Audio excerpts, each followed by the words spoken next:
Selamat pagi, mari kita mengawali hari ini dengan mendengarkan firman Tuhan dari buku Renungan Pagi Pulang ke Rumah yang ditulis oleh Ellen G. White. Bersama dengan Pendeta Glenn Sakul, Gembala Jemaat Yongkwang, Makassar.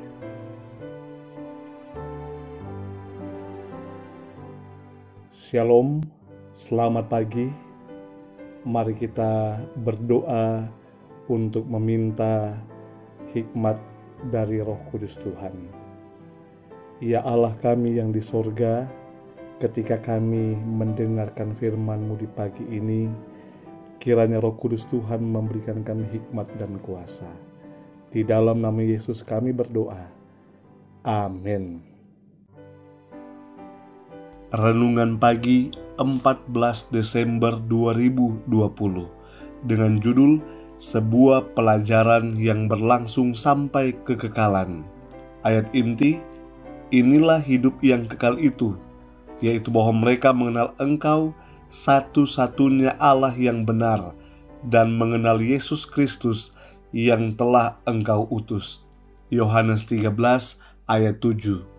Keterangan, rencana penebusan tidak akan dimengerti sepenuhnya meskipun pada waktu umat yang ditebus itu melihat sebagaimana mereka dilihat dan mengetahui sebagaimana mereka diketahui.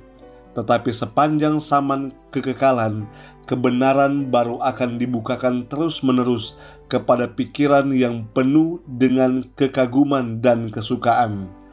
Meskipun kedukaan, kesakitan, dan pencobaan dunia telah berakhir dan penyebabnya telah dibuangkan, umat Allah akan selalu mempunyai pengetahuan yang jelas mengenai harga keselamatan mereka. Salib Kristus akan menjadi ilmu pengetahuan dan nyanyian umat tebusan selama-lamanya. Dalam Kristus yang dimuliakan itu, mereka akan melihat Kristus yang disalibkan.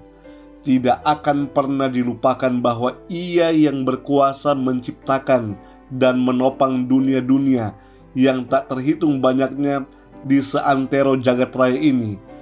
Allah yang Maha Kasih, penguasa sorga, Ia yang dipuji oleh kerub dan serafim yang bersinar dengan sukacita, merendahkan dirinya untuk mengangkat manusia yang jatuh, yang menanggung kejahatan dan kehinaan dosa, dan wajah Bapanya yang disembunyikan, hingga kutukan dunia yang hilang ini meremukan hatinya dan menyerahkan hidupnya mati di salib Golgota. Bahwa pencipta segala dunia, penentu semua tujuan, harus mengesampingkan kemuliaannya dan merendahkan dirinya kepada manusia, akan selalu membangkitkan keheranan dan kekaguman alam semesta. Sementara bangsa-bangsa yang diselamatkan memandang penebus mereka dan memandang kemuliaan Bapa yang bersinar di wajahnya, sementara mereka memandang tahtanya yang dari selama-lamanya sampai selama-lamanya dan mengetahui bahwa kerajaannya tidak akan pernah berakhir, mereka mengangkat suaranya dalam nyanyian kegembiraan. Layaklah, layaklah anak domba yang tersembelih itu, yang telah menebus kita kepada Allah oleh darahnya sendiri yang paling mulia. Misteri salib menjelaskan semua misteri lain.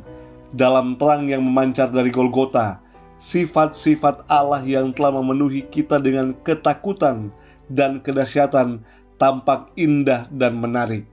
Belas kasihan, kelemah lembutan, dan kasih orang tua tampaknya dipadukan dengan kesucian, keadilan, dan kuasa. Sementara kita memandang keagungan tahtanya yang mulia dan ditinggikan, kita melihat tabiatnya dalam manifestasi yang berkemurahan dan mengerti, seperti belum pernah sebelumnya makna dari panggilan Bapa kami. Akan tampak bahwa Ia yang tidak terbatas dalam hikmat, tidak merancang rencana lain bagi keselamatan kita, kecuali pengorbanan anaknya. Akibat dari pertentangan juru selamat dengan kuasa-kuasa kegelapan adalah sukacita bagi umat tebusan yang akan menyumbang kepada kemuliaan Allah selama-lamanya. Alfa dan Omega jilid 8 halaman 686 sampai 688.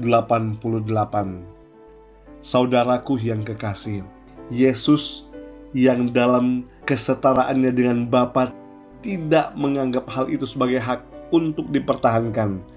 Ia menjadi manusia untuk menebus Anda dan saya.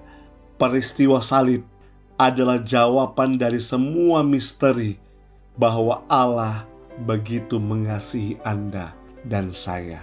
Mari kita berdoa. Ya Tuhan, ya Allah kami yang di sorga, sungguh ajaib, di luar pemahaman manusia, di luar pemahaman kami yang terbatas, kasih Tuhan yang indah, yang merencanakan penebusan dan mengerjakannya melalui anak, yaitu Yesus yang mati di kayu salib. Terima kasih Tuhan untuk kasih setia Tuhan yang indah dan ajaib. Hari ini kami kembali menyerahkan hidup kami ke dalam tangan Tuhan. Kiranya Tuhan menghadapkan wajah Tuhan ke tengah-tengah kami, memberikan kami kasih karunia, damai sejahtera, dan berkat-berkat sorga. Di dalam nama Yesus kami telah berdoa. Amin.